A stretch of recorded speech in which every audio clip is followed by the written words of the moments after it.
The opinions expressed here are those of the students and do not necessarily reflect the positions of Tyler Junior College. Thank you for joining us. I'm Bailey Davis. More than 250 Tyler Junior College students, employees, and community volunteers gathered Friday, February 2nd on the TJC Central Campus to plant trees in celebration of Arbor Day.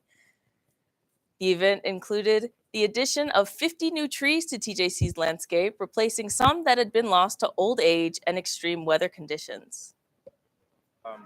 From the past couple of years, we've lost a lot of trees from a freeze and getting rid of them due to student safety issues. And so now that we're kind of past that, we're trying to get the trees back on campus so future generations can experience them. The new trees, including an assortment of red oak, maple, mulberry, sycamore, elm, and dogwood, among others, can be seen all around the Central Campus. Tyler Junior College veterans are well cared for here on campus. The Veteran Affairs Office is equipped with a knowledgeable, passionate, and dedicated staff that makes going to school easier for service members. Whether it's getting signed up for class, applying for scholarships, or navigating paperwork, they're here to serve students. But when you're a veteran, you've served 2, 4, 10, or 20 years in the military, your college experience is completely different. A lot of them are coming into college, they have kids, they have to have a full-time job. And I think it's important that they have somebody who's here and willing to listen to them and understands what they're going through so they don't feel so alone. The Veterans Affairs Office is located on the second floor of the Rogers Student Center. You can find out more by visiting tjc.edu/veterans.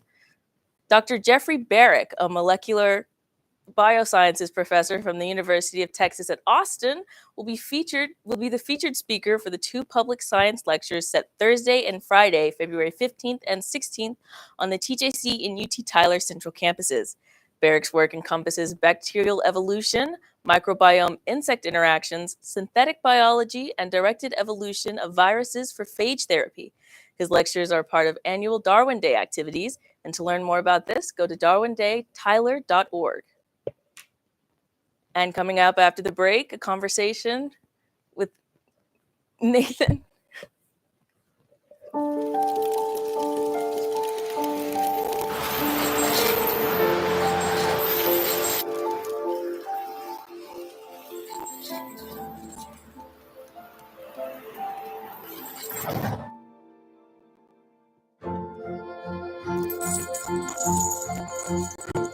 Did you know dragging chains can spark a wildfire? Only you can prevent wildfires.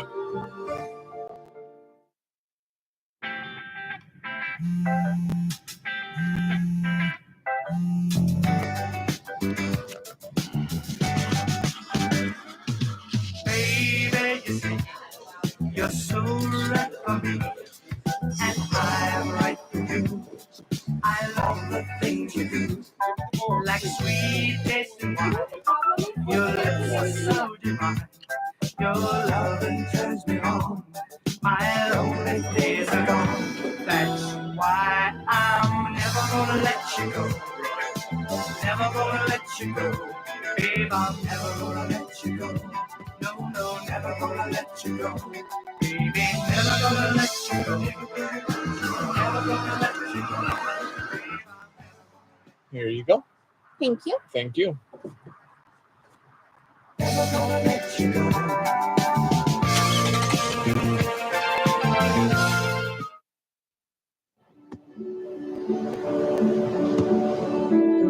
I don't remember how it started. Go to that. Our back and forth. It always came back. Dad!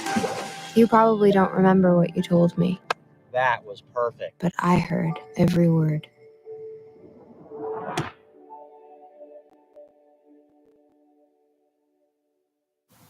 Welcome back to the DrumBeat. Today, we're diving into the world of performing arts here at Tyler Junior College with a very special guest, Nathan Hill. Nathan is a junior in high school, currently taking dual credit classes over here at TJC and is pursuing a major in journalism and mass communications. Soon to take the stage is Queequeg on the next theater production of Moby Dick on February 28th. We're excited to have our very own Nathan Hill with us today.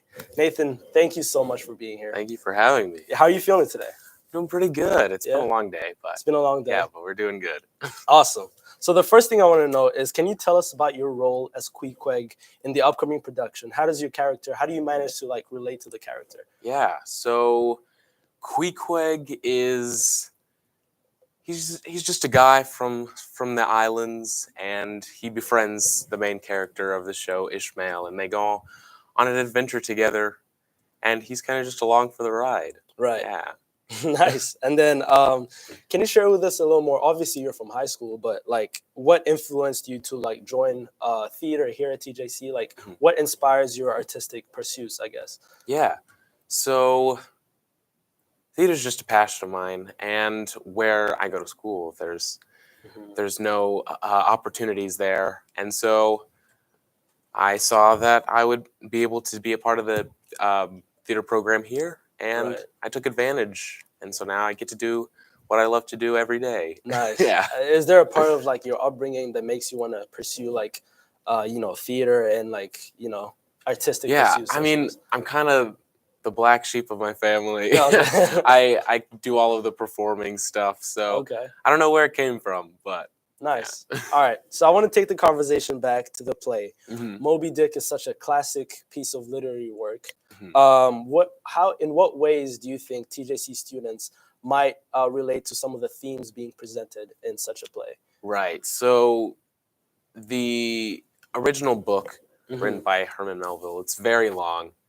And not a lot of people read it. Not a lot of people know what it's about.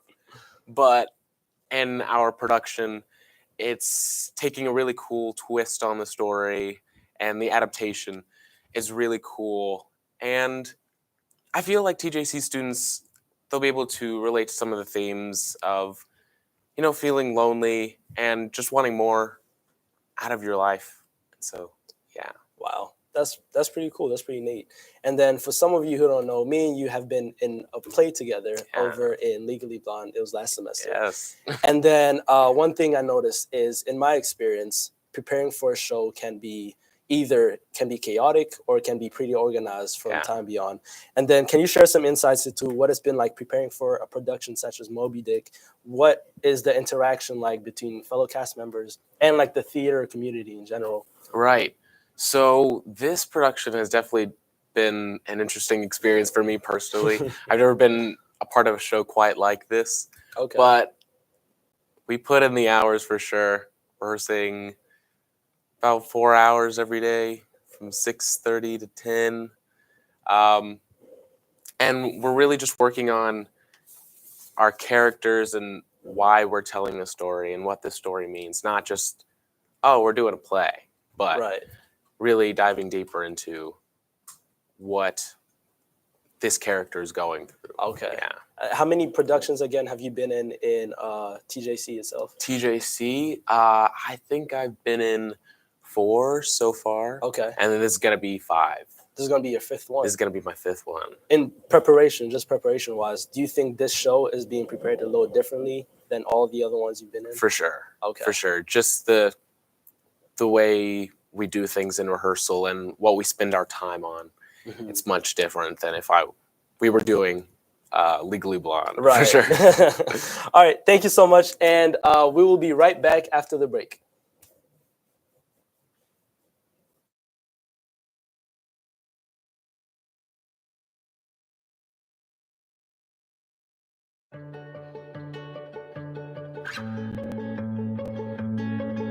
I feel like her heartbeat is like same speed as mine, and I think we have this like deep connection, this heart connection in her heart, that there's room for me and mom.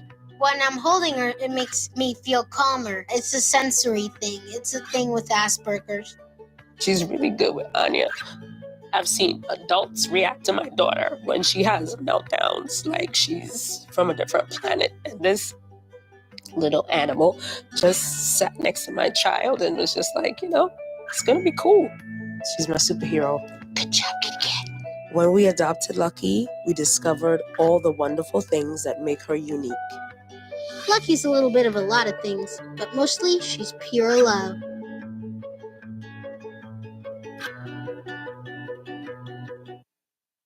When I was in foster care, I never knew when I would have to move, so I always had my suitcase ready to go. Then one day, I was adopted. My new parents opened their hearts and home to me. My parents cook my favorite breakfast for me every morning. My parents take me on trips I never thought I would go on.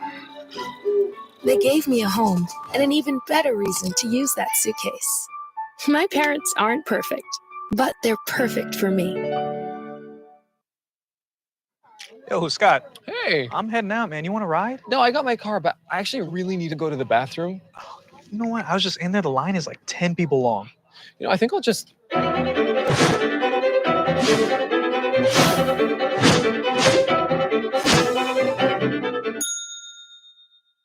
Dude, are you okay?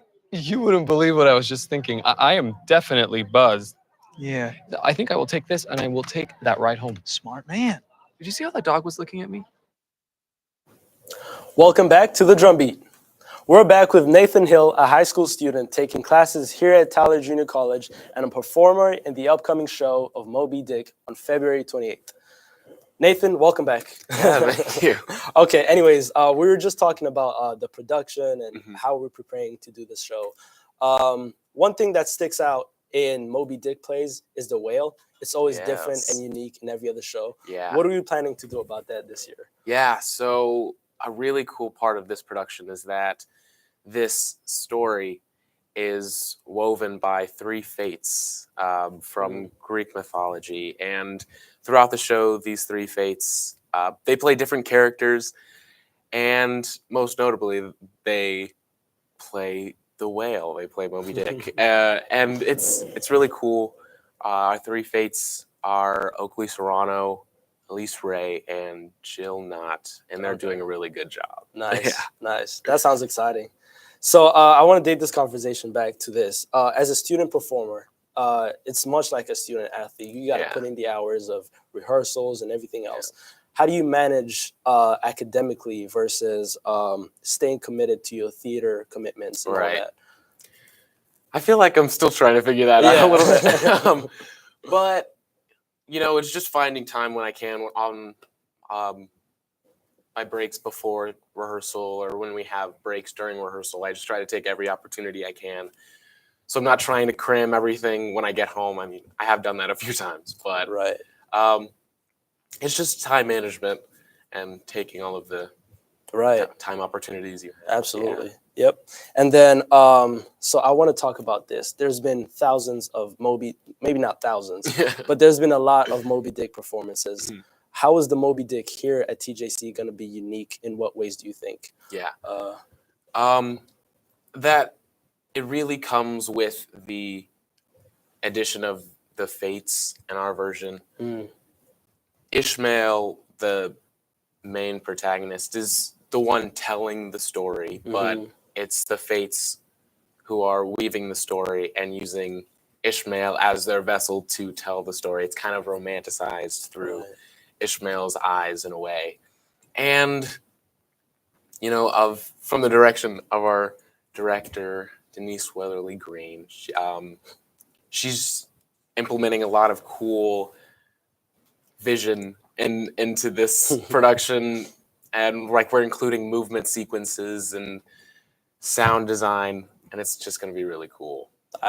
I can imagine. Are there any specific scenes now that you've read the script that really resonate with you? There's one scene. It's one of my character's first scenes, and he's telling Ishmael how he got to the moment he is now, and he's just like, I couldn't do it. I couldn't handle it, so I had to get away. And I guess that's kind of how I feel with theater in a way. It's kind of just giving me an opportunity to get away for a few hours and enter into another world. So I think that's what resonates with me the most. Absolutely. That's such a beautiful story. And then what would you say has been the most rewarding part of being a part of theater? I think Giving the audience a show. That's what makes me the most nervous, is knowing that people are coming to see this and they're paying money to see it. So I think that's what pushes me, and that's what pushes my castmates, is to give the audience a great show and just make them feel something. Yes. Make them feel different than when they came in. Yes. And I can tell you without a shadow of a doubt, I've worked with you. You're one of the most talented people Thank you. I've ever seen out there. So I have Thank no shadow of a doubt you're going to do amazing. Thank you. And then the last question I always ask is, where can people go find information about just the theater program and buy tickets and stuff like that? Yeah, so you can look on the TJC website. Okay. For one, and I believe a week prior to the show's opening, the box office will be open for people to purchase tickets and whatnot. And if you want to find out about the theater program, you can go to the Wise Cultural Arts Center upstairs. Absolutely. And meet with some of the professors there, and they'll talk nonstop. All right. If you let them about it. So yeah. Absolutely. So go to tjc.edu/theater to look up for any theater related questions. Yeah, Thank you so much for being on the show, Nathan. All right. Thank you for being with us. We'll be right back after the break. Coming up, we ask students about their Valentine's Day plans in this week's Drumbeat on the Street. Thank you. When I was 10, my mom got deported. We had a difficult time, and I feel that's why I didn't get to finish school. Jessica has been through a lot in her life from early childhood. My husband is really supportive in a way that he pushed me to go back to school. She came in looking to complete her diploma. She had a family she had to take care of. Anytime she needed help, we provided her help. She realized that we were here for her. She wants to have a career so her kids can look up to her. My graduation, it was something I will never forget. I couldn't explain the emotion I was feeling because people like you and me sometimes may have doubts in ourselves, but I feel that everything's possible. Jessica's future is brighter than ever. Find free adult education classes near you at finishyourdiploma.org.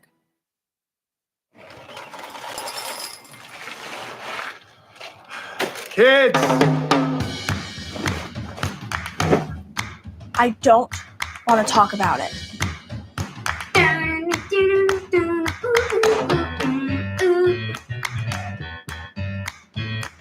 I don't want to talk about it.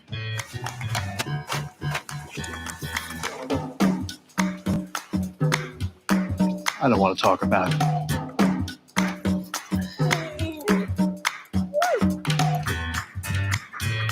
I don't want to talk about it.